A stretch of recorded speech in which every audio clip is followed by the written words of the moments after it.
Bonjour, faites le plein d'énergie avec l'évangéliste Arsène Ounou pour une vie d'espoir sans limite. Hello, bonjour chers amis, j'espère que vous allez très bien ce matin. Nous allons poursuivre notre série sur comment maximiser son année. Comment maximiser son année. Et ce matin, nous parlons d'un principe fondamental, mais négligé par la plupart des gens. Il s'agit du pouvoir, le pouvoir de la routine. C'est un principe fondamental, la routine, oui. La routine a un pouvoir qui vous aide à pouvoir maximiser votre année, à réussir brillamment votre année. Gloire à Dieu.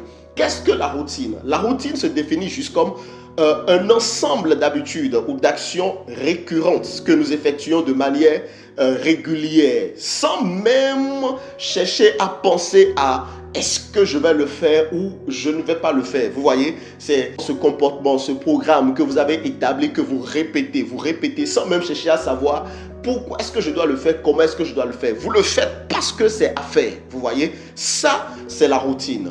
Et lorsque nous parlons de la routine, vous devez comprendre que c'est d'abord un principe qui concerne tout le monde, que vous soyez chrétien ou pas. C'est un principe qui concerne tout le monde. Et celui qui l'applique obtiendra forcément un résultat. Nous allons prendre exemple sur la Bible. Nous allons voir dans le livre de Daniel. Nous allons voir le comportement de Daniel qui cadre exactement avec la routine. Nous sommes donc dans Daniel 6. Daniel 6, le verset 10. Daniel 6, le verset 10. Écoutons la parole de Dieu.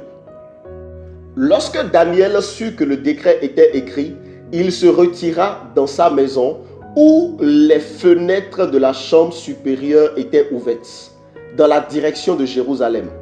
Et 3 fois le jour, il se mettait à genoux. Il priait et il louait son Dieu comme il le faisait auparavant. Vous voyez, 3 fois le jour, il se mettait à genoux, il louait son Dieu. Et la Bible dit, comme il le faisait auparavant. Autrement dit, ce qu'il était en train de faire à l'instant T n'était pas une histoire improvisée. Ce n'était pas quelque chose qui avait été improvisé. Ce n'était pas quelque chose qu'il faisait juste là sur le tas. Non, c'était quelque chose qu'il avait l'habitude de faire. Chers amis, vous avez envie de voir votre année réussir. Vous devez apprendre à établir un programme et à respecter le programme. Là, il s'agit de la prière. Mais la routine ne concerne pas que la prière. Selon le cas de Daniel, il s'agit de la prière. La routine peut concerner beaucoup de choses. La routine peut concerner le temps de sport. La routine peut concerner le temps de la méditation de la parole. La routine peut concerner le temps que vous passez en famille. La routine peut concerner toute autre chose que vous répétez de façon régulière sans jamais vous en lasser. Le problème de beaucoup de personnes, c'est que ces gens veulent rester dans le sensationnel. Beaucoup veulent rester dans le sensationnel, dans l'émotion. Ils veulent faire quelque chose qui les excite. Quelque chose où ils sentent l'adrénaline monter en eux. Écoutez-moi, les grands, les gens qui ont une vision, les gens qui veulent laisser un impact, les gens qui veulent aller loin, les gens qui veulent porter beaucoup de fruits, ce sont des gens qui s'habituent à la routine. C'est des gens qui ne se fatiguent pas de répéter la même chose jusqu'à ce qu'ils obtiennent des résultats. Gloire à Dieu. Écoutez-moi, ceux-là qui n'aiment pas la routine et qui sont dans le sensationnel, vous savez, ils font quelque chose. C'est des gens qui s'opposent totalement à la parole, selon que Philippiens nous dit dans son chapitre 2, le verset 14. Faites toutes choses sans murmure ni hésitation. Sans murmure ni hésitation. Les gens qui sont dans le sensationnel, lorsque la routine commence par prendre place, ils commencent par murmurer. Pourquoi? Parce qu'ils n'aiment pas se discipliner et respecter la même chose. Ils ont envie de s'évader. Or, réussir et maximiser son année oblige à répéter la même chose sur plusieurs semaines, plusieurs jours, plusieurs mois, afin que cela puisse réussir et devenir maintenant une seconde nature en nous. Lorsque nous parlons de la routine a beaucoup d'avantages. Premièrement, la routine t'empêche de stresser.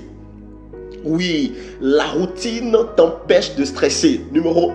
Numéro 2, la routine te permet de gagner du temps. Numéro 3, la routine te permet de canaliser ton énergie. La routine te permet de canaliser ton énergie. Numéro 4, la routine te permet de te structurer. La routine te permet de te structurer. Numéro 5, la routine te permet de rester dans ton champ, dans ton espace, là où tu dois rester et d'éviter de pécher. Je finis avec cet exemple que je vous ai souvent donné. Vous vous souvenez que David, pour pécher, d'accord, il a fallu qu'il refuse de faire ce qu'il sait faire, ce qu'il a l'habitude de faire. Ce qu'il sait faire, c'est d'aller en guerre.